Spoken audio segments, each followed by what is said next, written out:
విద్యార్థులకు అవకాశాలు రాకపోవడం వల్ల తెలంగాణ రాష్ట్ర ప్రభుత్వం సివిల్ సర్వీసెస్కు ప్రిపేర్ అవుతున్న వాళ్లకు హైదరాబాదు నగరంలోనే కాదు ఢిల్లీలో కూడా శిక్షణ పొందడానికి రాజీవ్ యువ వికాసాన్ని అందించడం ద్వారా సివిల్ సర్వీసెస్ ప్రిలిమ్స్కి ఎన్నికైన వాళ్లకు ₹1,00,000, మెయిన్ పరీక్షలకు ఎన్నికైన వాళ్లకు ₹1,00,000 ఆర్థిక సహాయాన్ని అందించడం ద్వారా ఈనాడు దేశంలోనే మన విద్యార్థులు అత్యధికంగా సివిల్ సర్వీసెస్కి ఈరోజు ఎన్నిక కాబడ్డారని చెప్పడానికి నేను సంతోషిస్తున్నాను. అదేవిధంగా యంగ్ ఇండియా స్కిల్స్ యూనివర్సిటీ ఈనాడు విద్యా సంస్థల నుంచి ముఖ్యంగా ఇంజనీరింగ్ కాలేజీల నుంచి ప్రతి సంవత్సరం 1,10,000 మంది విద్యార్థులు పాస్ అయ్యి సర్టిఫికెట్ తెచ్చుకుంటున్నా ఈరోజు మార్కెట్లో అవసరమైన స్కిల్స్ వాళ్ళకు లేకపోవడం వల్ల ఉద్యోగ ఉపాధి అవకాశాలు కోల్పోతున్నారు. అందుకే తెలంగాణ రాష్ట్ర ప్రభుత్వం ఆలోచన చేసి యంగ్ ఇండియా స్కిల్స్ యూనివర్సిటీని ప్రారంభించడం ద్వారా ఈ విద్యార్థులకు అందులో శిక్షణను అందించి ఉద్యోగ ఉపాధి అవకాశాలు కల్పించడానికి ఈనాడు యంగ్ ఇండియా స్కిల్స్ యూనివర్సిటీని మనం ప్రారంభించుకోవడం జరిగిందని చెప్పడానికి నేను గర్విస్తున్నాను. అదేవిధంగా మొన్న జరిగిన ఒలింపిక్స్లో భారతదేశానికి ఒక్క బంగారు పథకం కూడా రాలేదు. 140 కోట్ల జనాభా ఉన్న ప్రపంచంలోనే అత్యధిక జనాభా ఉన్న దేశంగా గుర్తింపు పొందిన భారతదేశం ఒలింపిక్స్లో బంగారు పథకాన్ని సాధించకపోవడం మనకు నిజంగా ఆలోచన చేయవలసిన సందర్భం.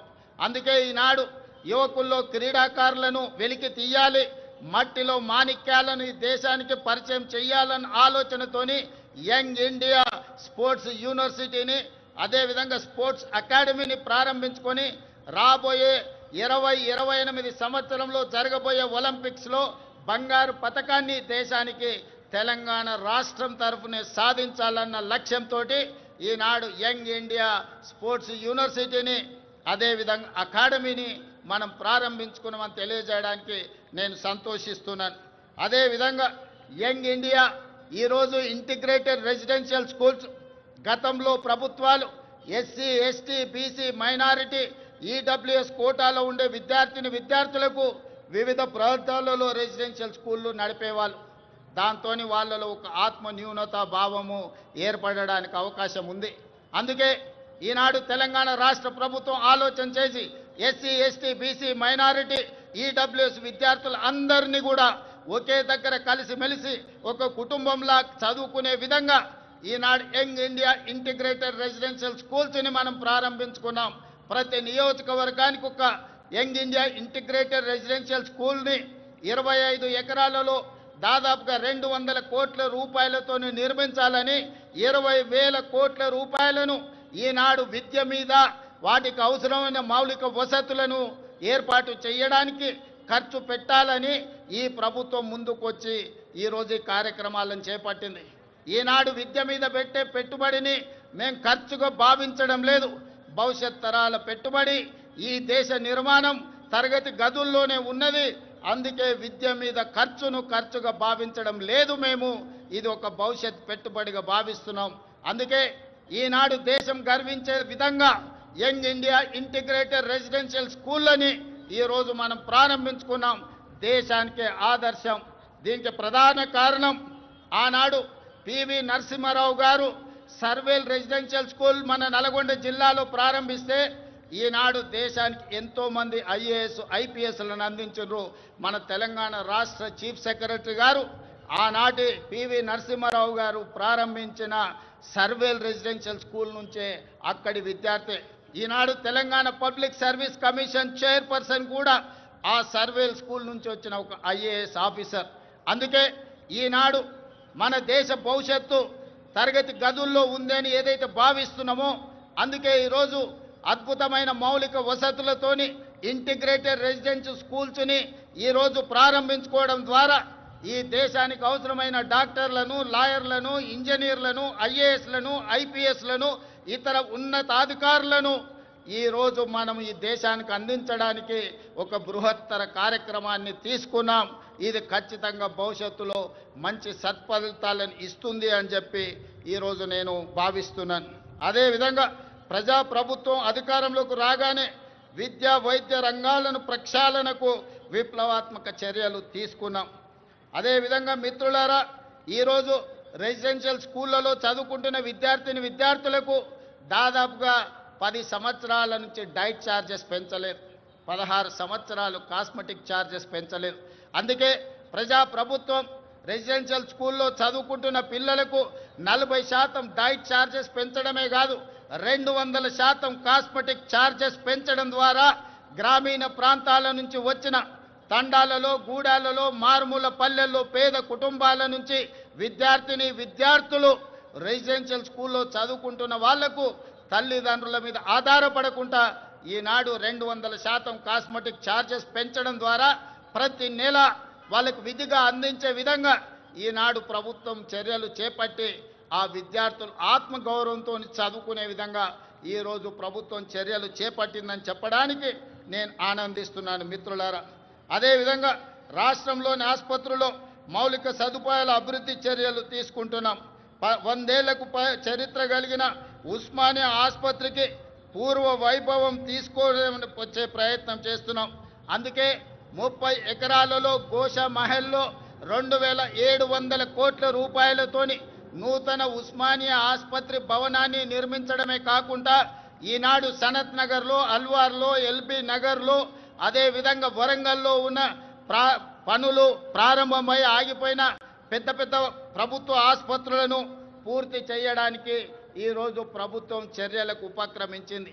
ఇదే కాదు, పేదవాళ్లకు ఉచిత వైద్యాన్ని అందించడానికి రాజీవ్ ఆరోగ్యశ్రీ ద్వారా 10 లక్షల రూపాయల ఉచిత వైద్యాన్ని అందించడం ద్వారా పేదల ఆరోగ్యమే మా ప్రభుత్వం యొక్క బాధ్యత అని చెప్పి ఈరోజు ఆ ప్రయత్నాలతో ముందుకు వెళ్తున్నాం మిత్రులారా. అదేవిధంగా మిత్రులారా, రిజర్వేషన్లకు సంబంధించి బలహీన వర్గాల వారికి అండగా నిలవాలన్నదే మా ప్రభుత్వం యొక్క ఆలోచన. అందుకే ఈరోజు 1931లో దాదాపుగా 100 సంవత్సరాల క్రితం కులగణన జరిగింది దేశంలో జనగణనతో పాటు. మళ్ళీ 2024-25లో ప్రభుత్వం 100 సంవత్సరాల తర్వాత ఈ దేశంలోనే మొట్టమొదటి రాష్ట్రంగా జనగణనతో పాటు కులగణన లెక్కలు తీసి ఈనాడు 100 సంవత్సరాల సుదీర్ఘమైన సమస్యకు ఈరోజు శాశ్వత పరిష్కారం చూపించింది. ఈరోజు ఈ లెక్కలు తీయడం ద్వారా వాస్తవంగా ఉన్న 56.36% ఉన్న బలహీన వర్గాల లెక్కలు తీసి వాళ్ళకు 42% రిజర్వేషన్లు, విద్య, ఉద్యోగ, రాజకీయ అవకాశాలు కల్పించాలని ఈనాడు తెలంగాణ ప్రభుత్వం ఈ చర్యలతో ముందుకు వెళుతుంది. ఈరోజు తెలంగాణ రాష్ట్ర ప్రభుత్వం తీసుకున్న ఈ విప్లవాత్మకమైన నిర్ణయం వల్ల కేంద్ర ప్రభుత్వం కూడా రాబోయే జనగణనలో కులగణన చేపట్టాలని నిర్ణయం తీసుకున్నది. తెలంగాణ రాష్ట్రం దేశానికే ఆదర్శంగా నిలబడి కులగణన చేసిందని చెప్పడానికి నేను చాలా సంతోషిస్తున్నాను. అదేవిధంగా మీకందరికీ తెలుసు, ఎస్సీ కులాల ఉపకులాల వర్గీకరణ దాదాపుగా 40 సంవత్సరాల నుంచి ఎన్నో పోరాటాలు చేసి ఎంతోమంది అమరులై సుప్రీంకోర్టు జడ్జిమెంట్ తీసుకొస్తే ఎస్సీ కులాల వర్గీకరణ మొట్టమొదటి రాష్ట్రం తెలంగాణలోనే మా ఎస్సీలకు ఉన్న 15% రిజర్వేషన్ని గ్రూప్ 1కు 1%, గ్రూప్ 2కి 5%, గ్రూప్ 3కి 9% ఇవ్వడం ద్వారా ఎస్సీ కులాల వర్గీకరణ చేసి దేశంలోనే మొదటి రాష్ట్రంగా వర్గీకరణ చేసిన రాష్ట్రంగా మనం ముందు బాగాన నిలబడ్డాం. అంటే ఈనాడు తెలంగాణ ప్రభుత్వం బలహీన వర్గాలకు, ఎస్సీలకు సంబంధించిన ఎంతో దీర్ఘకాలికంగా సమస్యలుగా ఉన్న వాటిని శాశ్వత పరిష్కారం చూపించడం ద్వారా ఇతర రాష్ట్రాలకు, దేశానికి ఆదర్శంగా నిలబడ్డామని చెప్పడానికి నేను గర్వపడుతున్నాను. మిత్రులారా, అదేవిధంగా సంక్షేమ పథకాలను పటిష్టంగా అమలు చేసి పేదలకు ప్రభుత్వం అండగా నిలుస్తుంది. ఇల్లు లేని నిరుపేదల కోసం ఇందిరమ్మ ఇండ్ల పథకం ద్వారా ఇంటి నిర్మాణానికి 5 లక్షల ఆర్థిక సహాయం అందిస్తున్నాం. ఈ పథకం ద్వారా 4,50,000 ఇళ్లను ఈ సంవత్సరం పేదలకు అందించడం ద్వారా 22,500 కోట్ల రూపాయలు ఖర్చు పెట్టి పేదలను ఇంటి వాళ్ళను చేయడం ద్వారా ఆత్మగౌరవంతో బ్రతికే విధంగా ఈనాడు పేదలను ఆదుకోవడానికి మన ప్రభుత్వం ఇందిరమ్మ ఇండ్ల సంక్షేమ పథకాన్ని ముందుకు తీసుకువెళ్తున్నదని చెప్పి మీ అందరికీ చెప్పడానికి నేను సంతోషిస్తున్నాను. అదేవిధంగా ఇప్పటి వరకు 5,364 ఇందిరమ్మ లబ్ధిదారులకు 53,64,00,000 రూపాయలు నేరుగా లబ్ధిదారుల ఖాతాలోనే వేయడం జరిగింది. అదేవిధంగా మిత్రులారా, పేదల ఆకలి తీర్చడమే కాదు, వారి ఆత్మగౌరవంతో జీవించేలా సన్న బియ్యం పథకాన్ని ప్రారంభించాం. సంక్షేమ పథకాల చరిత్రలో సన్న బియ్యం ఒక ట్రెండ్ సెట్టర్.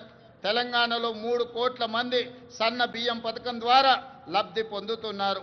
ఖమ్మం జిల్లా సారపాకలో స్వయంగా నేనే సన్న బియ్యం లబ్ధిదారుల ఇంటికి వెళ్ళి ఆ గిరిజన కుటుంబంతో కలిసి సహపంక్తి భోజనం చేసినప్పుడు ఆ కుటుంబ సభ్యుల కళ్ళల్లో చూసిన ఆనందం జీవితకాలం నాకు గుర్తుండిపోతుంది.